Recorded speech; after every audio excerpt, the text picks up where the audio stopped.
Hi, I'm Laura Hoy for Benzinga, and here's a look at what you can expect from the markets today, Thursday, October 10th.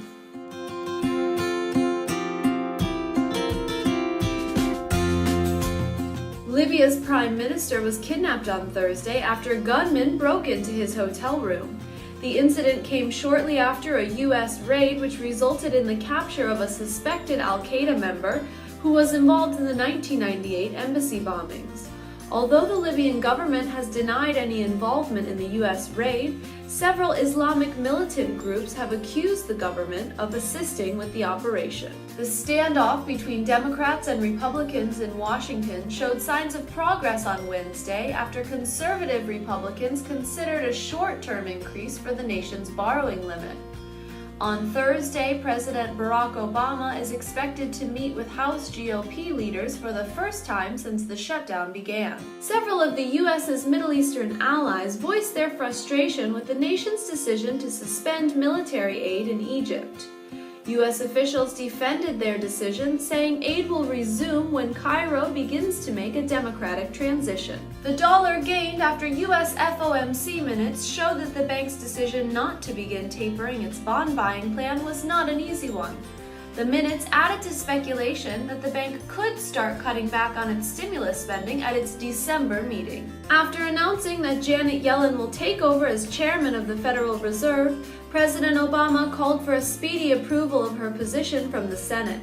With the possibility of a U.S. default weighing on markets, many believe that Yellen's appointment could improve investor sentiment. Asian markets were mixed on Thursday. The Japanese Nikkei was up 1.12%, and Indonesia's JSX Composite was up 0.68%.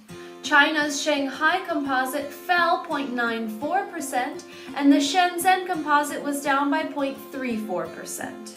European markets were up across the board. The UK's FTSE was up by 0.81%, and the Eurozone Stock 600 was up by 0.99%.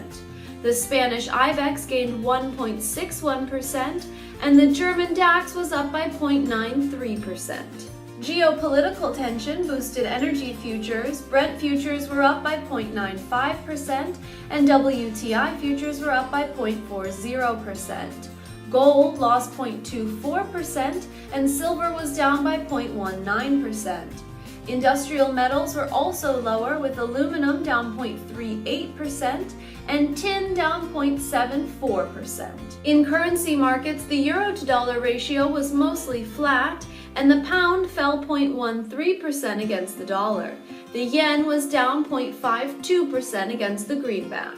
In pre-market trade, Wells Fargo gained 2.53% after falling 2.18% over the past 5 days. HP was up 1.68% in pre-market trade after an improving sales forecast took the stock up 8.92% on Wednesday. Bank of America was up 1.08% in pre-market trade, adding to Wednesday's gain of 1.10%.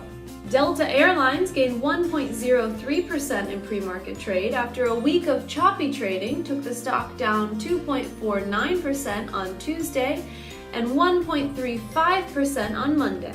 Ford gained 0.90% in pre-market trade after losing 3.43% over the past 5 days. Economic releases expected on Thursday include U.S. initial and continuing jobless claims, the Bank of England's interest rate decision, Norwegian's CPI, Italian industrial production, and the ECB's monthly report. And that's it for today's Market Primer. I'm Laura Hoy for Benzinga, wishing all of you good luck on your Thursday trades.